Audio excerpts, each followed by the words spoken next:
Muito boa tarde. Alteza Real Sr. Dom Afonso, Príncipe Ladeira, meu caro amigo e confrade Nuno Pombo, excelentíssimo Sr. Jaime Belo Saraiva, ilustres familiares do Dr. Mário Saraiva, autor do livro que hoje aqui apresentamos, meus caros amigos. É com particular satisfação que aqui estou hoje para vos receber a todos e apresentar os oradores deste lançamento desta bela edição educativa do livro Razões Reais de Mário Saraiva. Iniciativa que constitui para a direção que presido um orgulho portuguesar. Este lançamento significa o regresso da Real Associação de Lisboa à sua mais nobre missão, que é promover pelas letras o ideário monárquico e a doutrina que suporta este nosso legítimo anseio de devolver a instituição real à nossa velha e amada pátria. Para tanto, é privilégio meu ter ao meu lado o meu predecessor no cargo de Presidente da Real Associação de Lisboa e atual Presidente da Mesa da Assembleia Geral, o Nuno Pombo, assim como o nosso associado Jaime Saraiva, filho do autor, que em boa hora me abordou para reivindicar a reedição da primeira edição de Razões Reais de 1970, uma pequena pérola que, sendo de fácil leitura, não dispensa profundidade e solidez das ideias e obra que chega aos nossos dias como referência basilar da doutrina monárquica contemporânea portuguesa. E ela aqui está, de novo publicada como nova, apresentada como prefácio de Sua Alteza Real do Sr. Dom Duarte, plena de atualidade. Mas sobre isso, não me alongo mais, passando desde já a palavra aos nossos ilustres palestrantes, começando pelo Nuno Pombo, pelo meu amigo Nuno Pombo, aqui à minha esquerda. Muito obrigado.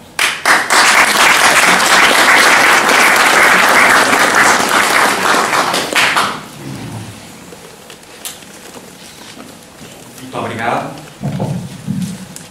Alteza Real, Sr. Dom Afonso, Sr. Presidente da Real Associação de Lisboa, meu querido João Távora, Sr. Donas Selma, Regina Saraiva, meu caro Jaime Saraiva, meus queridos amigos. Entendeu a Real Associação de Lisboa dar de novo à estampa este Razões Reais, um dos mais relevantes livros que o Dr. Mário Saraiva deixou à posteridade. E agradeço muito terem-se lembrado de mim para participar neste encontro, que muito me honra.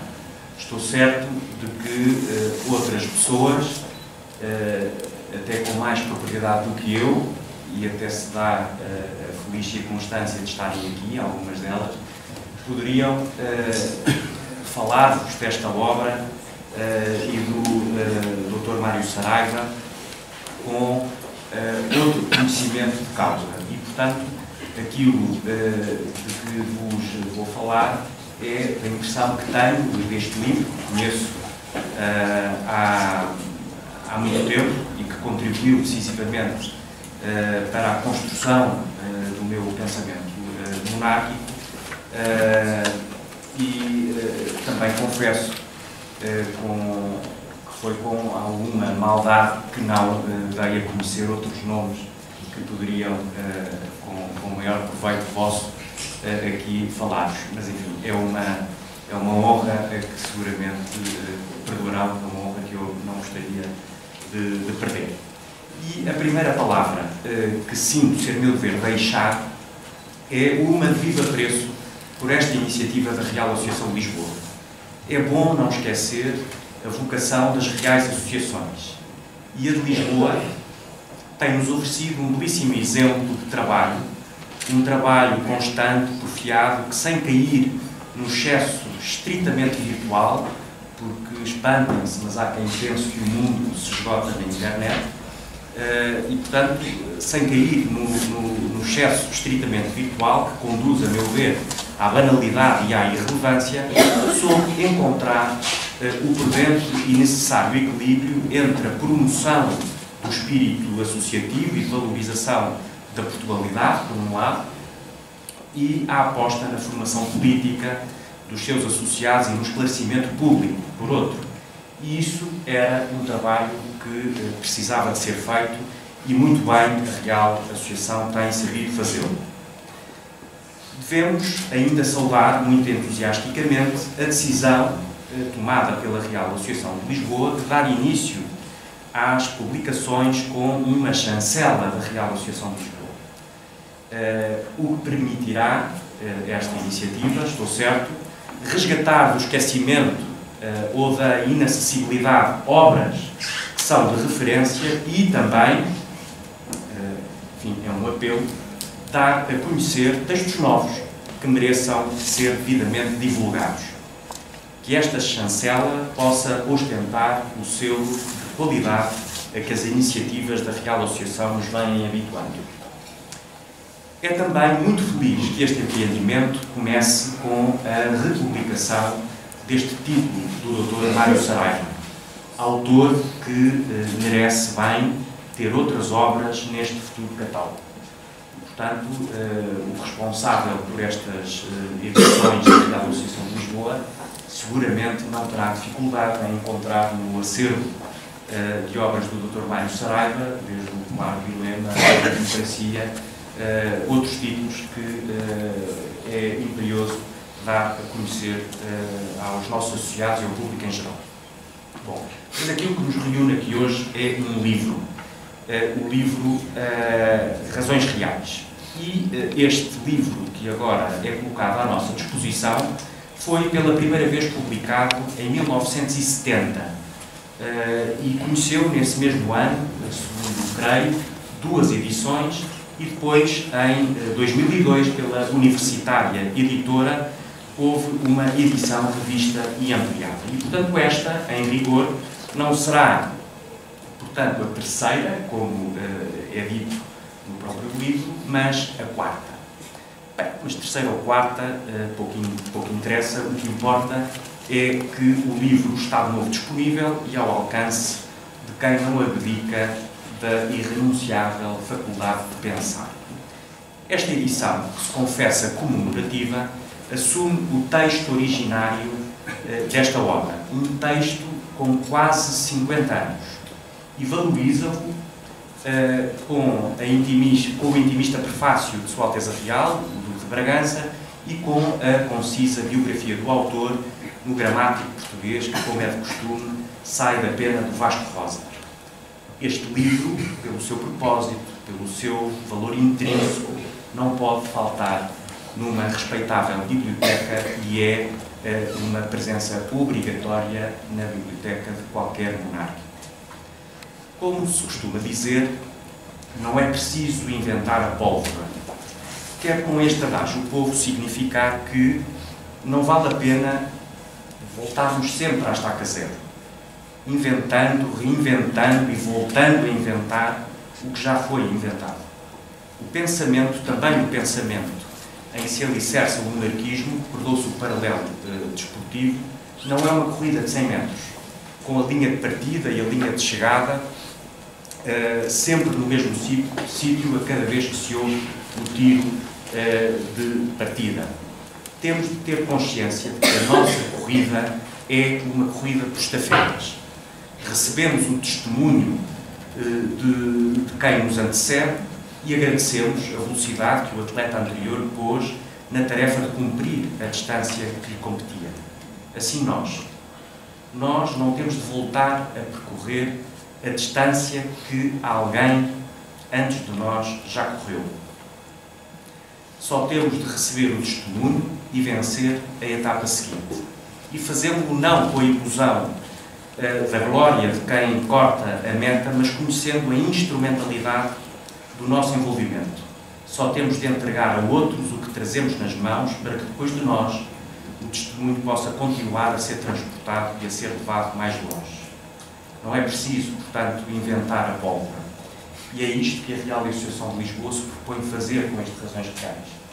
Tomar o testemunho do Dr. Mário Saraiva e legar esse testemunho nas nossas mãos, para que nós o possamos fazer chegar mais longe e a mais gente. Como bem refere o Sr. Dom Duarte no prefácio, mais do que uma aula de doutrina política, sobretudo numa época em que enxameiam os politólogos numa espécie de correlação inversa com a qualidade da política e dos protagonistas políticos, eu, o que é preciso é uma obra que, em linguagem atual, explique as bases do pensamento monárquico. E, portanto, quero deixar-vos uma primeira advertência, para não irem ao engano. Este livro versa sobre política. Portanto, se não se interessam por política, este não é um livro que queiram ler. O que o autor pretende neste pequeno volume, como lhe chama, de resto, é deixar um conjunto de simples, mas decisivas evidências da vantagem da forma monárquica sobre a forma republicana da chefia do Estado. Na verdade, vantagem é um termo relativo. Sugere uma relação, uma comparação, uma contraposição de duas realidades diferentes, com o objetivo de apurar escrupulosamente, afinal, qual o termo da comparação que se assume melhor do que o outro. E, portanto, neste livro o autor coloca nos pratos da balança monarquia e república. Esta é, pois, a segunda advertência que vos deixo. É que este livro, para além de versar sobre política, fala muitas vezes de república. Se os nossos olhos estão carinhados 78 vezes com a palavra monarquia, temos de suportar tantas repúblicas quanto os dálmatas da Disney. 101 vezes a república é aqui escrita. Portanto, podem bem ver que o objetivo do autor não foi poupar-nos às agruras do regime a que estamos castigados. Mas notem que a comparação precisa de um critério. E o autor dá-nos conta de que irá ensaiar este confronto, irá formular um juízo conclusivo em vista do interesse nacional. Pois que, em função de outros interesses, particulares ou de grupos, mais ou menos organizados, em vista de interesses clientelares e inspirados noutro tipo de obediências, não há dúvida de que a República cumpre muito melhor o objetivo. Portanto, do que se cuida é de analisar a forma da chefia do Estado, sendo nesse exercício orientados exclusivamente pelo interesse nacional. E o autor procede a essa análise em 17 breves, mas muito lúcidos capítulos, um ou outro, talvez, datados, mas sem que essa prisão cronológica nos impeça de captar o sentido e o alcance do postulado que em cada um desses capítulos nos pretende propor. Portanto, parte o autor para esta empreitada com a convicção de que só a indiferença é inadmissível. De resto, o Dr. Mário Saraiva põe quase que irmanados no mesmo amor acrisolado pela pátria, monárquicos e republicanos de boa vontade. E, portanto, aquele que deve ser o nosso adversário é aquele que, pura e simplesmente, se desinteressa, se mostra indiferente pelos destinos da pátria. E, portanto, só a indiferença é inadmissível. E diria que estas palavras são, à altura, proféticas, porque, a meu ver, se tem agravado muito em nós esta indiferença. E é com ela, com a indiferença, que contam os que pretendem, a partir daqui ou do estrangeiro, destruir, desmantelar, sacrificar o nosso país. A indiferença, a inadmissível indiferença, que tomou conta de muitos dos nossos compatriotas, deu seguramente muito trabalho a semear. E como se vê, essa sementeira tem dado, infelizmente, muito fruto. Começa o Dr. Mário Saraiva por falarmos do mito da chefia do Estado eletiva. O chefe do Estado eleito tem uma evidente fragilidade, a falta de representatividade que lhe advém da falta de independência. Numa eleição, sobretudo na eleição de um órgão unipessoal, os vencidos não têm voz, não têm representante. Ganham os que ganham e perdem todos os que não votam no vencedor. Tanto os que não votam, pura e simplesmente, como os que votam noutro qualquer candidato. Os que não votam no vencedor perdem e ficam órfãos dessa representação política. a eleição parece ser um método seletivo certeiro, seguro, mas, pergunta a vida agora, quem é que escolhe quem nos é dado a escolher? Estas palavras que acabo de dizer não visam atingir o processo eleitoral propriamente dito. Os monárquicos não são borrões, nem sequer são alérgicos a eleições. Aliás, antes de 1910 parece que havia eleições e que até os inimigos da coroa podiam votar e ser eleitos. E vários foram eleitos, beneficiando de uma liberdade eleitoral e de imprensa que depois do 5 de outubro foi bastante limitada. E, mais proximamente, tanto quanto sei, os que em Portugal, ao tempo em que o Dr. Mário Saraiva escrevia este livro, aqueles que reclamavam por eleições livres, não era contra a monarquia. Ora, uma eleição não é intrinsecamente má. Em democracia devemos poder escolher, mas reconhecer méritos à democracia não pode conduzir-nos ao erro de admitir que ela é apenas o que resulta do sufrágio direto e universal, nem à tontice de concluir que se a eleição é útil para escolhermos quem nos governa, há de ser útil como bitola para a condução de todos os aspectos da nossa vida coletiva. Como é bom de ver, isto não é assim. O comprimido que nos alivia a dor de cabeça pode não ser o fármaco mais apropriado para curar a pneumonia ou a gripe, já que estamos no tempo dela. Portanto, o problema não está na eleição. O problema está em usar o processo eleitoral para escolher o Supremo Magistrado da Nação. Ora, se a eleição não serve, ao contrário do que nos vem sendo dito, se não serve para escolher o chefe do Estado, qual o critério que deve presidir a essa escolha? Digo sem eufemismos, sem tibiezas, o autor. Esse critério é a hereditariedade. O Dr. Mário Saraiva sabe bem que reside neste aspecto crucial a principal objeção à chefia de Estado real e, por isso, dedica algumas preciosas páginas, das melhores deste livro, a meu ver, à desconstrução desse preconceito, explicando desde logo que a hereditariedade, como critério de seleção, surge como resposta às insuficiências e às fragilidades, aos perigos mesmo, da via eletiva. A hereditariedade evita o conflito sucessório e, baseada no prestígio de uma dinastia, apresenta com naturalidade, sem solavancos, sem sobressaltos, a pessoa do novo representante, formado desde o berço para o exercício das funções que a pátria lhe confia. É a hereditariedade que promove uma formação sólida, contínua, suavemente adequada do rei. Uma formação muito mais tributária da sabedoria do que propriamente do conhecimento. O chefe do Estado não precisa de ser um técnico, mas deve ser um sábio. E um sábio não se limita a ler o que lhe impingem sobre teoria política ou direito orçamental, sobre déficit ou igualdade vertical. Mais do que livros, o rei saberá ler o seu povo. Ler o seu povo. E o povo não é mesmo população, que é um conceito estatístico, demográfico, que se cinge a uma episódica conjuntura. O chefe do Estado deve ler o seu povo, interpretar os seus anseios, socorrê-lo nas suas angústias, tendo consciência de que muito mais do que ele próprio, o rei é o que ele representa.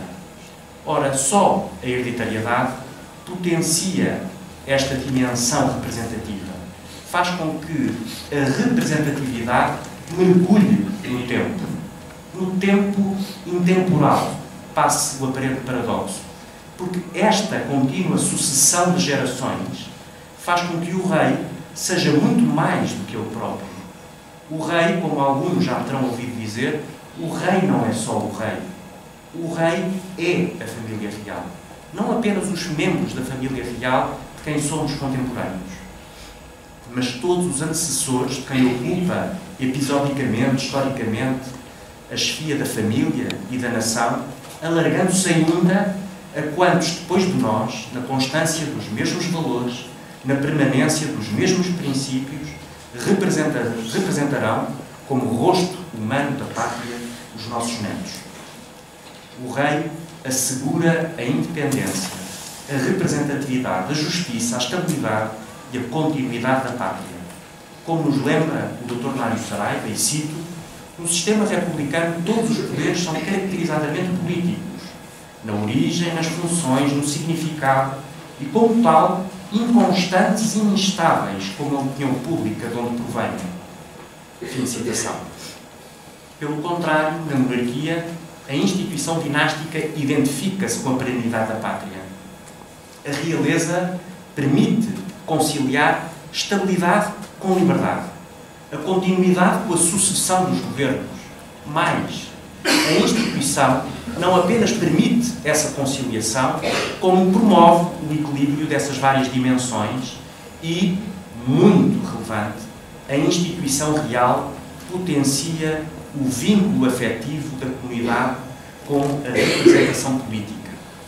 O racionalismo republicano não preza muito a presença dos afetos, mal grado a omnipresença do professor Marcelo Rebelo de Sousa. É um afeto diferente. E a República, talvez com a exceção do Dr. Sampaio, não se comove. Diz ainda o autor a propósito do poder real. Poder, por natureza independente e suprapolítico, deixa ao país a livre escolha e aplicação dos métodos políticos na administração do Estado. Fiador da liberdade popular, faz respeitar essas primeiras liberdades cívicas. Guarda os direitos das minorias governadas, contendo a maioria governante nos limites da legalidade constitucional. Assegura a possibilidade permanente de fiscalização e de crítica dos atos governativos. Denominador comum, vela pela igualdade de todos nos direitos e na justiça social. Poder paternal, congrega, harmoniza e arbitra os dissídios da greve. E, mais especialmente ainda, separa o que é nacional do que é político. Preserva do domínio político as instituições de índole puramente nacional e antipolítica. Numa palavra, protege a nação dos apetites do Estado. Não é preciso ser muito barbudo para perceber que o argumentário republicano não é muito variado. Não são muitos os argumentos que os republicanos usam para demolir a bondade do princípio monárquico. Não são muitos, e vai dar verdade, são sempre os mesmos. Porquê é que o filho do rei há de ser rei? Porquê é que não havemos de escolher entre nós o mais capaz para a chefia do Estado? Sobretudo se esse for eu. Se o príncipe for doido, teremos de aguentar com ele. Se o rei perder as suas faculdades, temos de esperar que ele morra. O rei traz consigo no governo a camarilha de viscondes. Enfim, outra maneira de falar, ainda que com propriedade, das falsas aristocracias. Bom, outros há, mas como digo, não são muitos os argumentos que os republicanos usam. E são sempre os mesmos. O Dr. Mário Saraiva teve consciência disso e procurou oferecer um guião que permita a qualquer monárquico rebater esses argumentos e sustentar com honestidade intelectual a instituição real. Termino com um voto de esperança. Esperança aqui reforçada pela presença de Sua Alteza Real, o Príncipe da Beira, um voto de esperança que alarme a todos e com que o autor remata a sua explicação prévia. Possa este livro auxiliar os homens de boa fé e de leal inteligência a formarem a sua opinião política em termos válidos. Em boa hora, a Real Associação de Lisboa permitiu que esse auxílio estivesse aqui à mão de semear. Muito obrigado.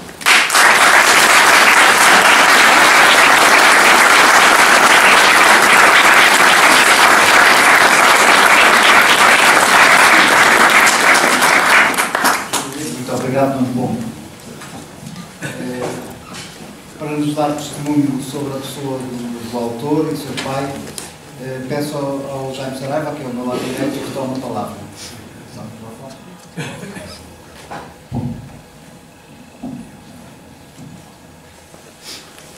Recordo de ver o nosso pai a escrever as razões reais e a desenhar a possível capa para o livro.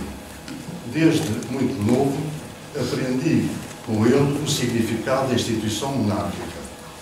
Ele achava que o que se deve hoje ponderar e discutir é se, para bem da República, é mais conveniente um presidente eleito a presidi-la ou um rei dinástico a regê-la, porquanto os direitos democráticos da cidadania e as liberdades políticas não estão em causa. República e realeza não são incompatíveis, mas, afinal, em boa razão, conciliáveis, e a nossa história o comprova. Quando Dom João II escrevia ao rei de França ser a obrigação do bom príncipe não somente galardoar seus vassalos com dignidades merecidas, mas também castigar com justiça os que são prejudiciais em sua República, não transparecia aí ser defensor da República? O jovem Dom Sebastião apontava nas suas regras de governo gravar os homens que tiverem prestem para a República e mostrar aborrecimento às coisas a ela prejudiciais, não deixava claro o seu empenho de proteger a República de desmandos? Quando a regente Dona Luísa de Gusmão assinava os seus despachos, precedidos dos costumados dizeres: "Ei por serviço de Deus e meu, e benefício da República", não evidenciava, sem lugar a dúvidas, a reiterada posição da realeza em defesa dos interesses da República? O equívoco que ignaros conselhos fizeram prevalecer em espíritos mal informados de um pretenso antagonismo entre ser monárquico e ser republicano manda a inteligência esclarecida e a voz da história que seja de vez banido das obscuridades mentais. O problema frontal que se coloca é o de equiparar vantagens e desvantagens entre um presidente ou um rei para a República. O Marquês de Penalva, mestre do pensamento do século XVIII, conclui a sua dissertação com as seguintes palavras: "A igualdade, assim como a liberdade que os povos desejam, é mais fácil de encontrar nas monarquias do que nas tumultuosas democracias delas desprovidas, onde as vozes prometem tudo e os factos nada concedem."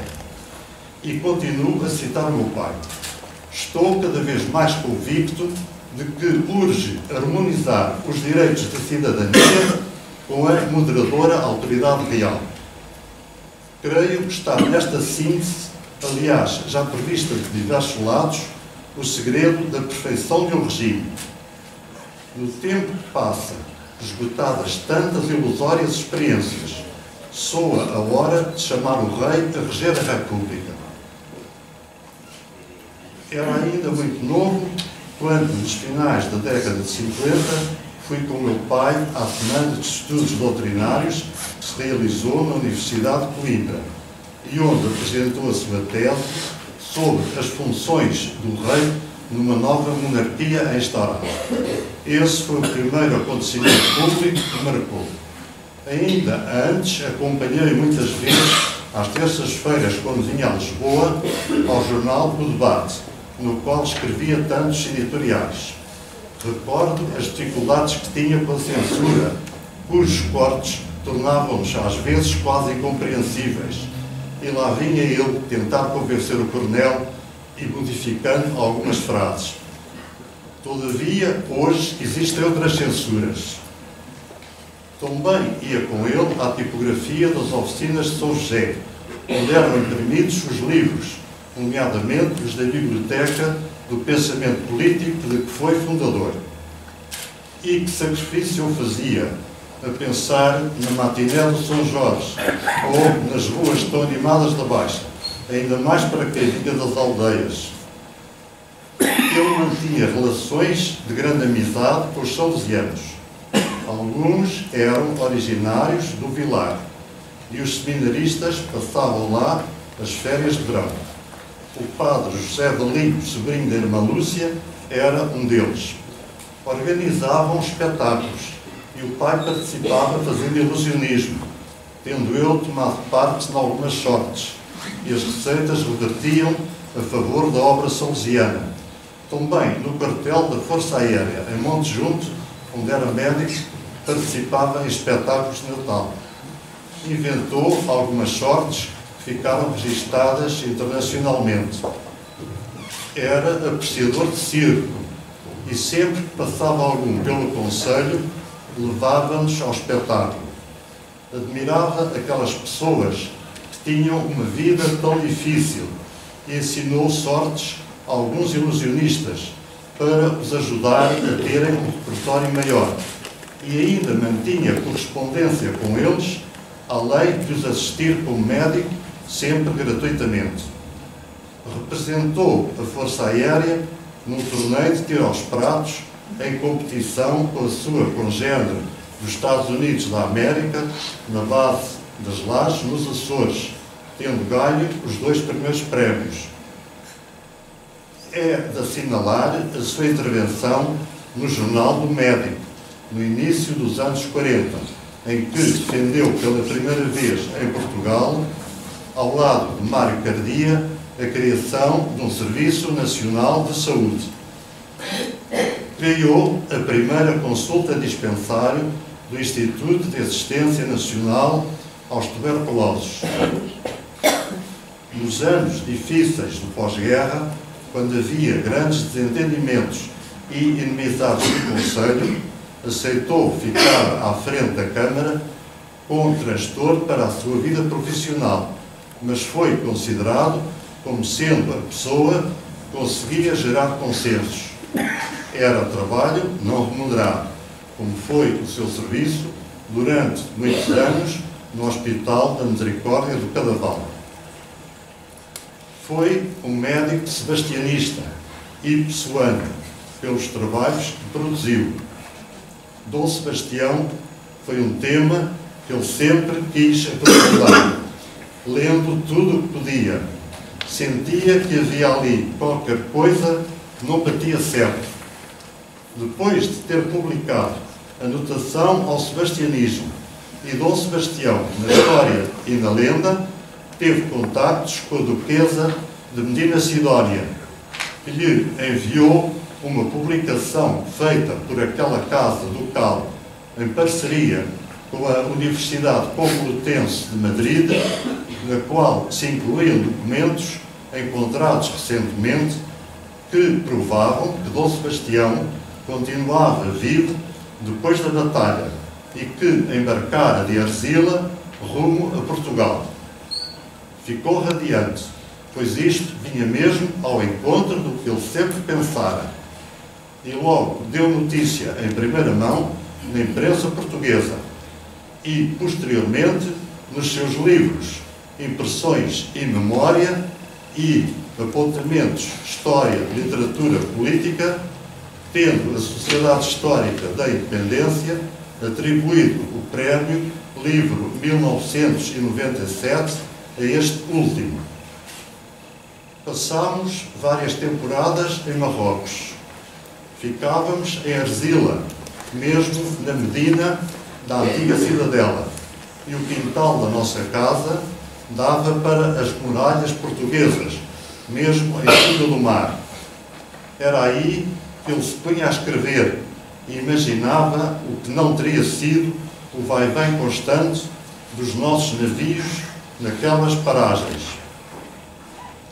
Ali desenhou e pintou a Torre de Menagem e a pequena ermida onde Dom Sebastião assistiu à missa antes de partir para a batalha. Ali, em Arzila, ali convivíamos com amigos barroquinos que nos convidavam para ir às suas casas e nos diziam: sejam bem-vindos, afinal, isto também é vosso. Disseram-nos que, até os anos 40, a construção naval ainda estava nas mãos dos portugueses.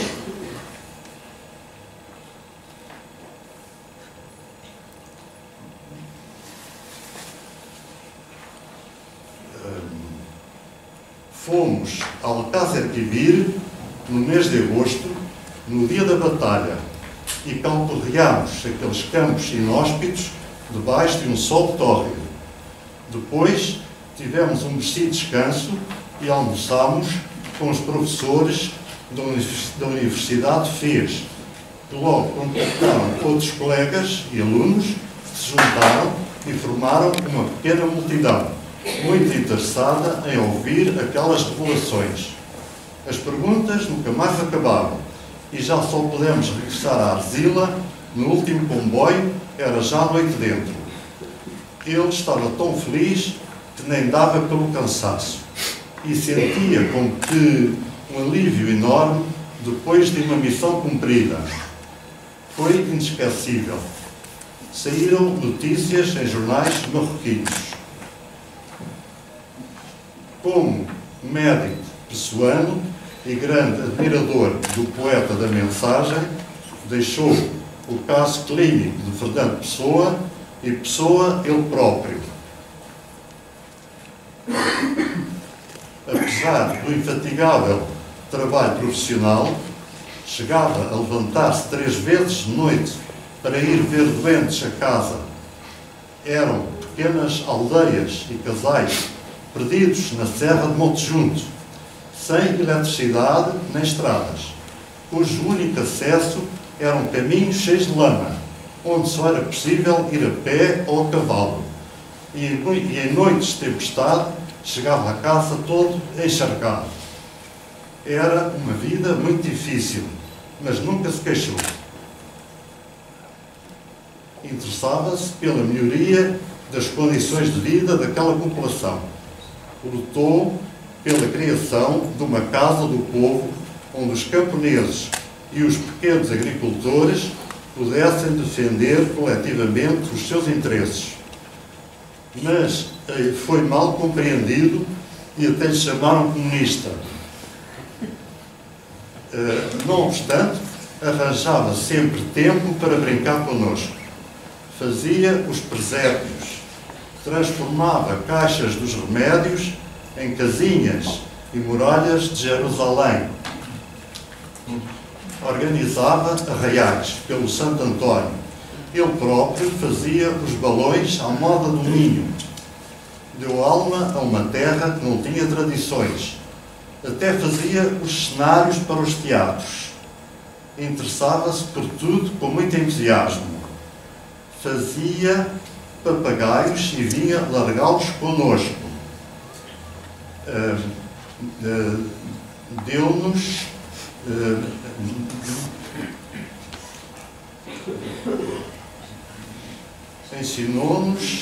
ensinou-nos a conhecer e a amar as árvores, tendo ele próprio plantado várias nas ruas do vilar. Ensinou-nos a apreciar um texto bem escrito, ópera, pintura, algumas das suas paixões.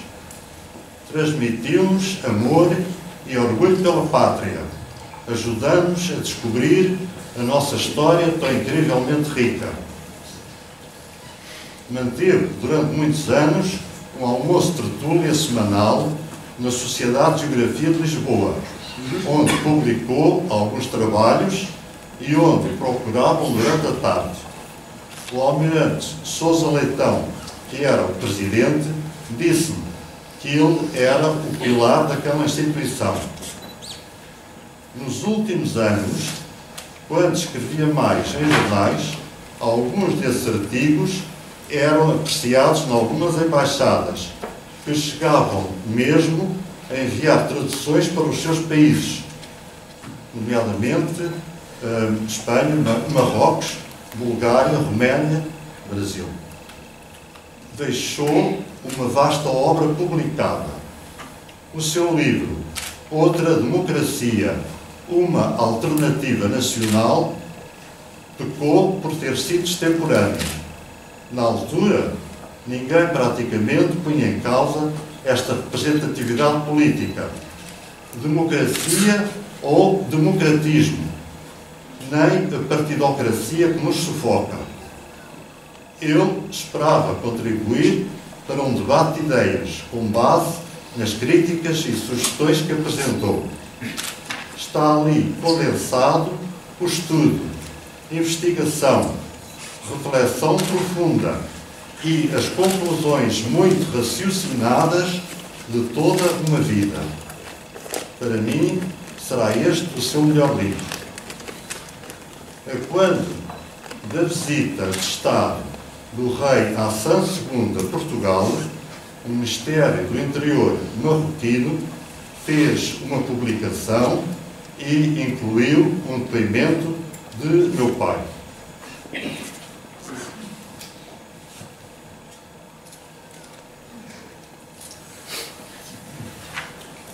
Quero também lembrar um grande português, por quem ele tinha muita amizade, e que era o seu cunhado, General Silvino Silvério Marques, cujo livro Estratégia Estrutural Portuguesa foi dos primeiros publicados na referida Biblioteca do Pensamento Político.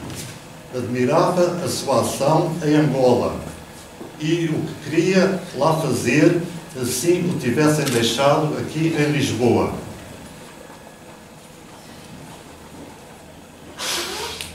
O nosso pai manteve sempre uma fé inabalável numa mudança de regime em Portugal.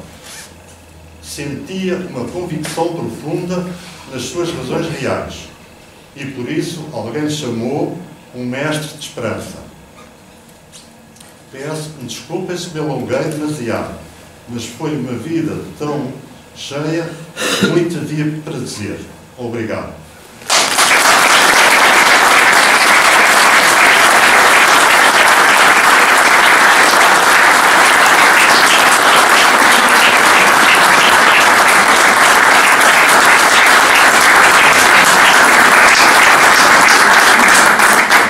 Já valeu a pena aquela nossa conversa há 2 anos, na casa da comarca de Sertã. Obrigado por tudo, por nos permitir este contributo. Antes de encerrarmos esta sessão, quero relembrar aos presentes que o livro se encontra aqui à venda pelo preço de 12 euros e aproveitar para agradecer a toda a direção o empenho e o labor depositados na realização deste projeto. E, nesse sentido, referir em especial o Pedro Amaro, o Francisco Carlos da Gama e o Luís Barata.